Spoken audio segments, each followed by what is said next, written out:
ये है पंजाब का सबसे बड़ा जिल्लाद साबिर मसीह, जो अब तक सैकड़ों लोगों को फांसी दे चुका है। पाकिस्तान के साबिक वजीर आजम जुल्फिकार भुट्टो को फांसी देने वाले जिल्लाद का पोता साबिर मसीह जब किसी को फांसी पर चढ़ाता है तो इसकी फीलिंग क्या होती है, आज की इस वीडियो में इसकी कहानी सुनाएंगे। इन हाथों से बड़े बड़े पंजाब के पहलवानों सजाए मौत के घाट उतार दिए। अस्सलामुअलैकुम, उर्दू पॉइंट से मैं हूं आपकी मेज़बान तहनीना शेख। नाज़रीन, आज के प्रोग्राम में हमारे साथ ऐसी शख्सियत मौजूद है जो कि अदालती अहकामात के बाद लोगों को फांसियां देते हैं, यानी कि जिल्लाद हमारे साथ इस टाइम मौजूद है। ओवरऑल थोड़ा सा आपको बताती चलूं कि पूरे पंजाब में टोटल 3 सीटें होती हैं जिल्लाद के लिए, जबकि इस टाइम मौजूद हैं हाजिर सर्विस हैं 2। एक का नाम है नबील मसीह और दूसरे का नाम है साबिर मसीह। साबिर मसीह मेरे साथ इस टाइम मौजूद हैं। साबिर मसीह के जब हम बायोडेटा की बात करते हैं तो इनके वालिद साहब भी जिल्लाद थे, इनके भाई भी जिल्लाद हैं।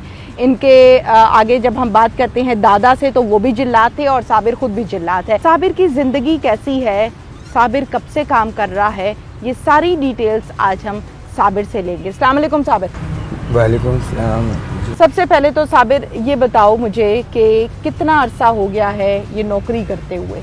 मैं बजिए 2006 से मुलाजिम हूँ। 2006 से मुलाजिम हो। मेरा दादा थे, मेरे ताया, मेरे वालिद साहब, फिर मेरे वालिद साहब शागिर्द हैं जान दास और लाल दास, दोनों भाई मेरे पहले शागिर्द हैं। और ये जिस दिन पहले दिन ये मैंने लगाया ना सजाए मौत का, मेरे उस्ताद की बात करें तो मेरे वालिद साहब नहीं थे, बशीर खां पहलवान जेल सुपरिटेंडेंट है इस टाइम, बिहाड़ी जेल में वो सुपरिटेंडेंट कमान कर रहे हैं, वो मेरे उस्ताद हैं।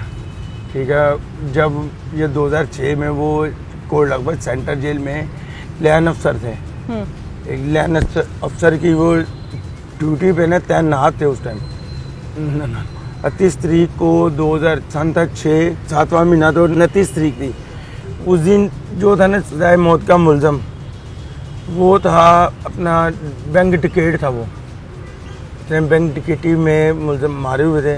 और वो जो सुपरिटेंडेंट की जगह कमान कर रहे थे ना उस टाइम, असद बड़ा हाजिर ड्यूटी कमान कर रहे थे उस टाइम सुपरिटेंडेंट की, जिस दिन ये मैंने पहला आदमी लगाया। नहीं, जब वो दी थी ना तो समझ ले कि बशीर खां पहलवान मेरे पास खड़े हुए थे। मैंने आदमी के पाँव बांधने ने बशीर खां पहलवान ने बताया यूँ रस्सी गुजार, यूँ पाँव बांधने हैं। ये बांधे गए, खड़ा हो, यूँ ये देखिए टोपी डाल दी। टोपी डाल के बशीर खां पहलवान ने मुझे बताई कि यूँ आपने टोपी डालनी है। यूँ टोपी डाल के रस्सा पकड़ा है, रस्सा घुमा के ये देखिए उल्टा हुआ है, यूँ सीधा करना, इसको डाल के टाइट करके, ये देख टाइट हो गया, फिर खोल के फिर डाल, इसको टाइट करके बता के यूँ खड़ा हो गया। उस टाइम मुजरिम के पास जब मुझे स्टेट आने से पहले जब उसको मुजरिम को हम लोग निकालते हैं ना उसके उधर से ब्लॉक से नहाने के लिए उसको बाथरूम में भेजते हैं, उस टाइम 2 सिपाही एक लैन अफसर की उधर ड्यूटी होती है, वो ध्यान से देख रहा होता है। मुलजम नहा के उसको ला के बाहर उसको कपड़े पहना के, उस टाइम भी एक लाइन अफसर, ठीक है, और एक लाइन अफसर, एक 2 हवालदार, एक आधा सिपाही उसके पास खड़ा होता है। Superintendent, deputy magistrate, doctor, line अफसर, चीफ साहब, हवालदार, सिपाही सब खड़े होते हैं। और जो फटे के ऊपर 5-4 सिपाही हम लोग खड़े होते हैं। मुलजम को फिर कहते हैं कि मदई भी सामने बैठे हैं, तो कहते हैं उसको ये मदइयों से माफ़ी मांग ले।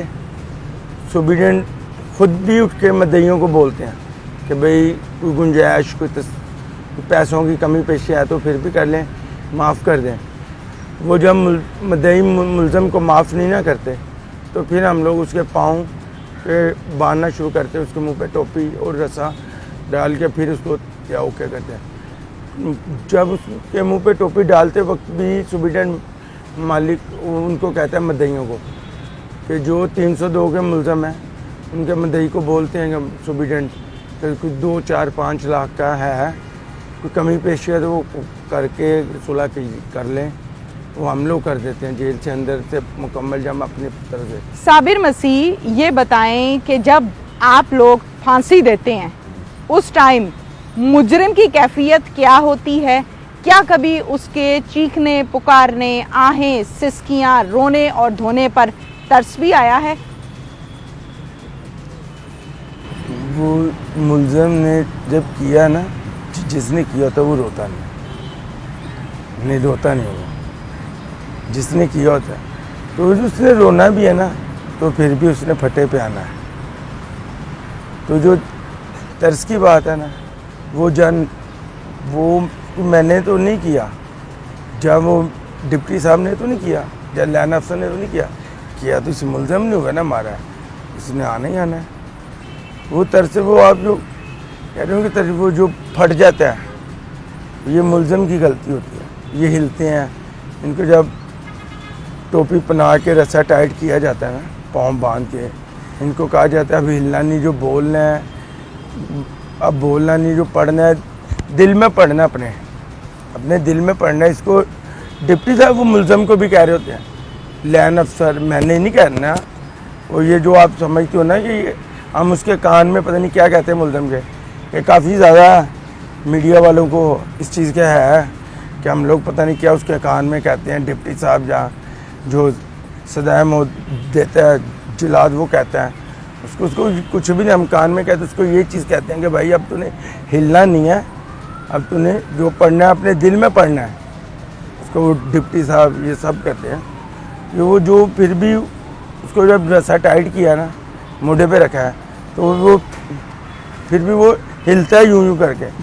वो जब हिलता है ना यूं करके, वो तब जब झटका लगता है ना उसको, उस टाइम वो कपड़ा अंदर उसके रस्से में जो है ना कपड़ा टाइट होता है ना, गर्दन मुंह पे देते हैं, वो कपड़े की वजह से वो फटता है। मुजरिम से उस दिन फटे के लेके जजान से एक दिन पहले पूछी जाती है ना, ख्वाहिश उसकी यही होती है कि जो इसकी जायदाद है, जो हिस्सा जो उसने अपनी वसीयत नामा अपने बहन भाइयों को जो करना होता है, वो पहले एक दिन लिख के देते हैं। जब वो आखिरी मुलाकात करने आते हैं उनके बहन भाई, जो उनको चक्कर चीप है ना, वो उसको वो जाके वो पकड़ा देता है, उनको जब वापसी वो देता है, ये इसने भाई अपना किया वसीयत नामा, और वो ख़ुद भी बता देता है उनको कि मैंने वसीयत नामा लिख के चीफ चक्कर को अपने चक्की इंचार्ज को दे दिया, बारक के उसको उससे ले लेना। फांसी देने के कितनी देर के बाद आप लोग लाश लवाहिकीन को देते हैं? वो लवाहिकीन को जो लाश देनी होती है ना, वो हम आधे घंटे के बाद देते हैं। फटे पे उसने आधा घंटा लटकन होता है, आधे घंटे के बाद उसको उतार के हमने उसके कपड़े चेंज करने करके, उसको पट्टी शटी करके, उसकी आंखें बंद कर रून शून लगा के नाक पे बंद पहुँचो बांधते ना, 15 मिनट हमें पक्के मस्ट हो जाते हैं, अंदर लग जाता है। पौना घंटे के बाद हम ना उसको लाश उसके घर वालों को दे देते घंटे में। कई मुजरिम है ना जो मारते हैं नारे तंजीम के जो होते हैं, वो अपनी तंजीम के मारते हैं जो, और कई मुलजिम अपनी मुखालिफ टीम के ख़िलाफ़ मारते हैं नारे, ठीक है, तंजीम के ख़िलाफ़। और कई मुलजिम याली के मारते हैं, कई अपना हुसैनी, ठीक है। तो कई मुलजिम तो चीखें भी मारते आते हैं, ये अपने अपने हौसले की बात है। और कई मुलजिम ऐसे हैं कि जो परेशान भी होते हैं, कि जिनसे जूती भी सिपाही पकड़ के उतारता है कि ये फटे ऊपर चढ़ने के लिए ना, कि ऐसे भी डोल जाता है मुलजिम कि उसको सिपाही पकड़ के भी चढ़ा ऊपर करते हैं। जिल्लात की कितनी तनख्वाह होती है? 25,000 मेरी सैलरी इस टाइम। जब आपकी जॉब लगी तो उस टाइम कितनी तनख्वाह थी? 5,000। 5,000। क्या इसमें घर का गुजर बसर हो जाता है? इसमें अपना नहीं जेब खर्चा पूरा हो रहा। फिर क्या करते हो? बस फारिग हैं, गुजारा कर रहे हैं, इंक्रीमेंट नहीं लगा रहे। आपने किसी से दरख्वास्त की है कि इंक्रीमेंट लगाएं? मैंने बोला बाबू वसीम को, किसी ने बात नहीं सुनी। वो कह रहे हैं लगा दूंगा बाबू वसीम को, अब ना मैं तुम्हारी सर्विस निकालूंगा, उसकी ठप्पियाँ लगवाऊंगा, सैलरी में फ़र्क आ जाएगा, वसीम ने बोला है। क्या जिल्लात को टीए डीए भी मिलता है? मिलता है, टीए मिलता है। कितना? वो टीए तो देर से मिलता है, वो सुप्रिटेंडेंट की मेहरबानी है, वो जाते हैं, वो उसको कह देते हैं स्टोर कीपर को, जिस जेल में भी जाऊँ डिप्टी को, यार इसको किसी से किराया ले दें।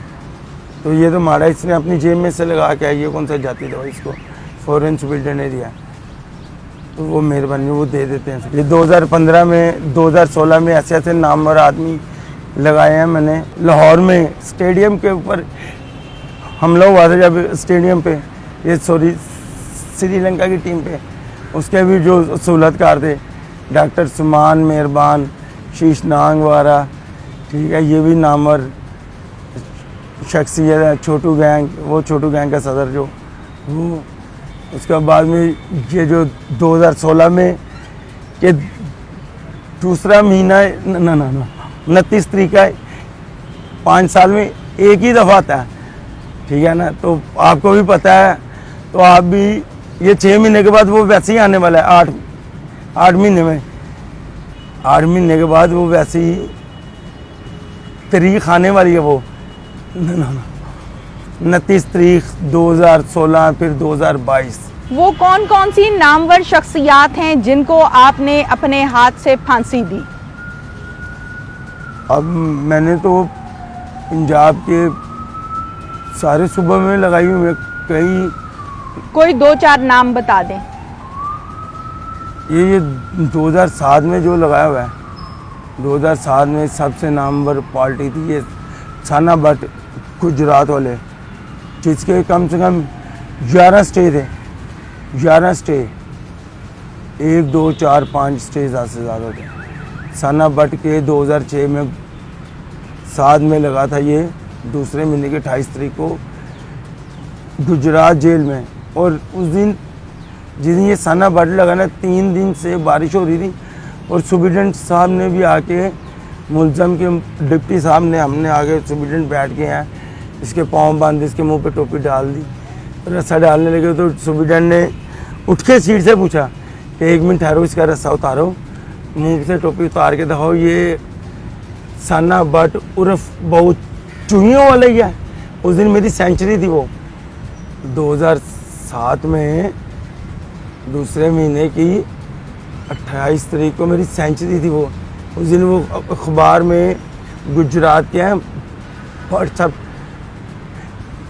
जंग अखबार में वो काम करते हैं, उन्होंने मेरे अखबार में छाया किया सेंचुरी का। साबिर मसीह, ये भी बताएं कि जब भुट्टो साहब को फांसी दी गई तो उस टाइम आपकी उम्र कितनी थी? सर मैं छोटा था, मेरे बाप और दादा ने लगाई हुई उस टाइम मौके पे।